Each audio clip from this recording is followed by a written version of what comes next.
الآن وقفة مهمة، وقفة يمليها الواجب، تمليها حقوق الإنسان، يمليها الضمير الدولي بالنسبة للإمارات، حيث أعربت دعوة الإصلاح عن قلقها الكبير على مصير ثلاثة من الدعاة، وهم الشيخ وكلهم إماراتيون: الشيخ طاهر التميمي، الأستاذ سعيد البريمي، والمهندس عبد الواحد البادي، والذين تم اختطافهم على حد ما جاء في البيان منذ أكثر من 80 يوما دون أي إجراءات قانونية. وحسب بيان لدعوة الإصلاح قالت فيه: نظرا لما بدت عليه حالة المعتقلين في مختلف القضايا السابقة بعد ظروف اعتقالهم المشابهة وظروف احتجازهم من آثار التعذيب النفسي والجسدي، والذي يبدأ بالاحتجاز الفردي وما يتبعه من أصناف العذاب التي ذكرها المعتقلون، فإن دعوة الإصلاح في الإمارات تحمل الأجهزة الأمنية مسؤولية سلامتهم الجسدية والنفسية، وتطالب الجهات المعنية من نيابة ووزارة الداخلية بأداء واجبها المسؤولة عنه والمحاسبة عليه أمام الله قبل البشر بسرعة التدخل والإفراج الفوري عنهم بعد أن تجاوز احتجازهم دون إبداء أي تهمة كل المدد القانونية المسموحة. الأستاذ سعيد الطنيجي، المدير العام لجمعية الإصلاح سابقا، معنا من إسطنبول. بعد التحية سيد طنيجي، ما هي المعطيات التي دفعت بكم لإخراج مثل هكذا بيان؟ بسم الله الرحمن الرحيم، الحمد لله والصلاة والسلام على رسول الله. أولا أخي الكريم، أرحب بك وأرحب بالأخوة المشاهدين. كما تفضلت، الأسماء التي ذكرتها من الأخوة الثلاثة الذين اعتقلوا، طبعا اثنين من الأخوة الشيخ طاهر التميمي والأستاذ سعيد البريمي كان اعتقالهم تاريخ 25/3، والمهندس عبد الواحد البادي كان تاريخ 26/3. الحقيقة مباشرة الأهالي من بعد الاعتقال قاموا بمراجعة النيابة في الدولة، وعلى أنهم يستفسرون عن المعتقلين ووضعهم. فالنيابة طبعا أفادت بأن ليس لديها أي علم عن هؤلاء المعتقلين الثلاثة. وأسبوعيا كانت المراجعة من قبل الأهالي، حتى تقريبا مضى شهرين من الزمن، والنيابة يعني تعتذر وأن ليس لديها أي معلومة. قبل شهر تقريبا من الآن أو بعد مضي شهرين، النيابة أفادت بأنه نعم تم تحويل الثلاثة لهم. الأمر الثاني، طبعا إلى الآن لم يسمح للأهالي، مع مضي تقريبا ما يقارب 3 أشهر، لم يسمح للأهالي بزيارتهم. كما أيضا لم يسمح لهم يعني بالنسبة لتوكيل محامين عنهم.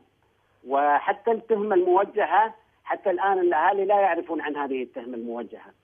طبعا المسألة تخوفنا نحن الشديد بأنهم يتعرضون، لأنه حصل الآن طبعا واضح أن الاعتقالات هذه كانت خارج القانون، لأن النيابة ليس لديها أي علم، فهو اختفاء قسري.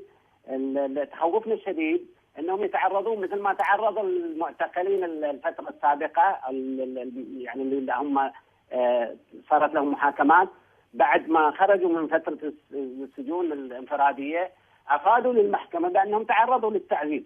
فهذا تخوفنا.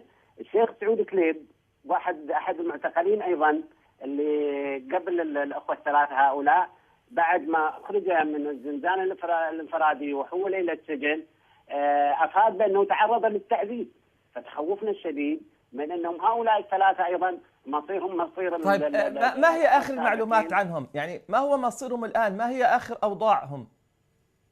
ليس هناك أي معلومات. يعني كل ما في المسألة الاتصال أحيانا بفترات متباعدة، وحتى الاتصال ما يوحي لك بشيء، يعني ما يعطيك وضوح أن هذا حالته جيدة ولا غير جيدة. يعني الوضوح دائما يكون إذا رأيت الإنسان أمامك، هل فعلا هذا الإنسان الذي أمامك تعرض للتعذيب ولا لا، حينها تقدر تحكم عليه. حتى الآن الأهالي ما رأوا المعتقلين هؤلاء الثلاثة، لكن شاهدنا نحن وشواهدنا على ذلك بأنه المجموعة الحوالي 60 من الأخوة السابقا الذي تم اعتقالهم تعرضوا يعني أقل حاجة للسجون الانفرادية. هذه الزنازين الانفرادية طبعا إضاءة ليلية، إضاءة متواصلة، برودة شديدة، أجواء باردة. نعم. طيب هل تعولون سيد الطنيجي، هل تعولون على أي رد من الجانب الرسمي؟ هل تتوقعون من مسؤول ما أن يرد على بيانكم؟ أخي الكريم، نحن طبعا الموضوع ليس جديد، وليس الموضوع الثلاثة هؤلاء، يعني الموضوع برمته. يعني اليوم موضوع دعوة الإصلاح والأزمة التي حصلت في المجتمع الإماراتي، الحقيقة هذا روحنا اللي دائما نؤكد عليه ونتكلم عنه، أنه المجتمع الإماراتي إلى متى سيبقى متأزما نتيجة هذا الوضع وهذا الخلل الغير طبيعي في الممارسات التي توجه ضد دعوة الإصلاح. دعوة الإصلاح من عام 1994 ضيق عليها وحصل ما حصل، ومع ذلك احنا كنا صابرين ومحتسبين الأجر ونقول هذه مرحلة وبتعدي. الموضوع تجاوز ذلك كل ذلك، يعني أصبحت التهمة أن وجهت لنا تهمة بأن نحن يعني ضد الدولة وأن عندنا نظام عسكري في فترة من الفترات، وتكلمت الصحف المحلية عن هالموضوع، ثم أنه التهمة اللي كانت موجهة من النيابة آخر حاجة في المحاكم اللي هو السعي لقلب نظام الحكم. كل الأدلة والشواهد والإثباتات التي تكلمت عنها النيابة الحقيقة ما ترقى إلى مثل هذه التهمة. ثم أن دعاة الإصلاح معروفين في المجتمع، ناس مسالمين، ليس لنا يعني علاقاتنا مع الحكومة كانت علاقة حبية وودية ولله الحمد. شنو اللي انقلبت الموازين بين عشية وضحاها؟ طيب قبل الحديث عن انقلاب الموازين، هنالك من يرى في حديثكم عن أن المجتمع الإماراتي متأزم ومأزوم لما يجري فيه شيء من المبالغة، يقول لك يا أخي الإماراتيين ولا هم سائلين في القصة أصلا يعني. طيب وين هذا جابوا الكلام؟ يعني نحن ما سأل من القصة، يعني أتابع أشوف إن يعني كل من يقول مثل هذا الكلام بودني أنه يروح يتابع المواقع الاجتماعية ماذا تتحدث ماذا تتكلم. يعني للأسف أن هناك في مواقع اجتماعية مأجورة تسب وتشتم ليل ونهار، حتى أسلوبها ما يرقى يعني أسلوب إنسان قبول ولا احترام، عنده منطق وعنده كذا. طيب هذا السب والشتم لماذا هذا كله؟ إذا أليس هذا التأزم؟ أليس هذه صورة من صور التأزم؟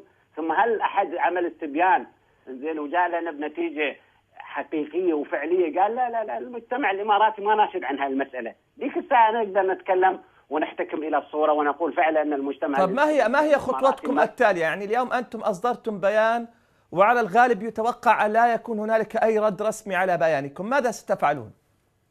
احنا طول العمر يعني دعوتنا دعوة مسالمة، احنا كل ما نقدر يعني شو عندنا من إمكانيات متاحة أمامنا نطالب بها ونتحدث عنها. هاي الإمكانيات المتاحة أمامنا أن نحن نلفت المسؤولين داخل الدولة بأن هناك فيه اختراق للقانون، في مخالفات للدستور. هذا الاختراق لمصلحة من؟ هذا التشويه اللي حاصل الآن يعني الدولة لمصلحة من في النهاية؟ هذا التأزم الحاصل في الدولة لمصلحة من؟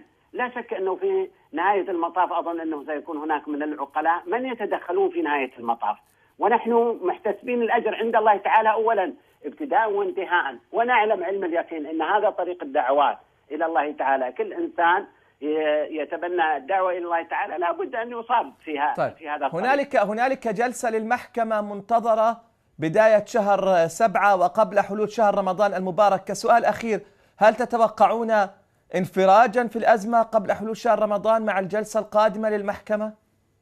والله رحنا أملنا بالله تعالى كبير جدا أولا، ثم نقول إن هذه فرصة الآن مواتية للجهات الرسمية، خاصة نحن المتابعنا سير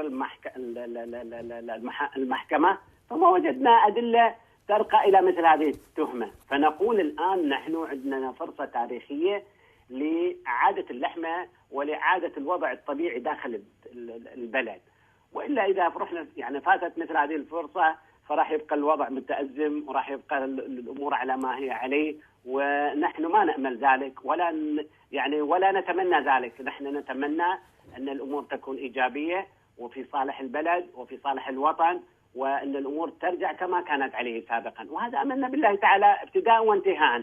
ولذلك احنا يعني نقول يعني إن شاء الله بمسألة أن يكون هناك براءة، هذا أمر واحتمال قائم ووارد عندنا، خاصة مثل ما ذكرت لك أن الأدلة ما ترقى إلى التهمة اللي إن شاء الله نرجو الخير لهم جميعا، وأن يعودوا لأهلهم سالمين غانمين، والخير للإمارات وشعبها. والشكر الموصول لكم الشيخ سعيد الطنيجي، مدير عام جمعية الإصلاح سابقا، كنت معنا من إسطنبول. إلى هنا أيها الإخوة والأخوات انتهى الوقت المخصص لهذا البرنامج لهذه الليلة، على أمل أن نلقاكم غدا. هذه أطيب التحيات والتمنيات مني ومن زملاء فريق البرنامج. سلام من الله عليكم ورحمة منه وبركاته.